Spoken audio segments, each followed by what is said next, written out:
আমি যখন খুব ছোট, বুঝছেন, আমি যখন খুব ছোট তখন ওই আমাদের এলাকায় তখন কেবল নতুন কারেন্ট আসতেছে। কারেন্ট মানে বুঝেন তো, মানে কেবল নতুন বিদ্যুৎ আসতেছে। তার আগ পর্যন্ত সবাই নম্বর দিয়ে চলছিল, ঠিক আছে, সেটা ধনী হোক আর গরিব হোক আর যাই হোক।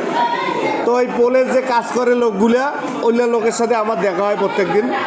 তা আমাকে একদিন জিজ্ঞেস করেছে, বাবা তোমার নাম কি? নাম কইলাম, বাড়ি কোনটা কইলাম, কয় তোমার হিন্দু না মুসলমান? তা আমিও কইছি যে আমার হিন্দুও নয় মুসলমানও নয়, আমার খুব গরিব মানুষ। কথা কি বুঝছেন? এইটা কথা বলছি যে আমার হিন্দুও নয় মুসলমানও নয়, আমার খুব গরিব মানুষ। বাংলাদেশের বাস্তবতা এটা ঠিক, আমরা আসলে গরিব। যারা রাজনীতি করে, যারা আমলাতন্ত্র, যারা মনে করেন যে সরকারি বিভিন্ন দপ্তরে আছে, এরাই বড় লোক, আর আমরা হচ্ছি গরিব প্রান্তিক পর্যায়ে। আমরা দিন আনি দিন খাই, আমাদের আসলে টাকারও কোনো মূল্য নাই, আমাদের শ্রমের কোনো মূল্য নাই, আমাদের নিজেদেরও কোনো মূল্য নাই। এই হচ্ছে বাংলাদেশ। নাই,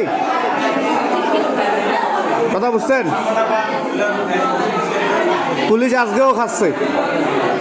পুলিশ এই যে বিপ্লব হইল, পুলিশ যে সংকটে পড়লো, তারপরে পুলিশ আবার খাচ্ছে। কথা কি বুঝছেন? তো যাই হোক, হয়তো বা আর দেখা হচ্ছে না আমাদের, এই ক্লাসে আর দেখা হচ্ছে না। নবম শ্রেণীতে আপনাদের সাথে আবার ইনশাল্লাহ দেখা হবে দশম শ্রেণীতে।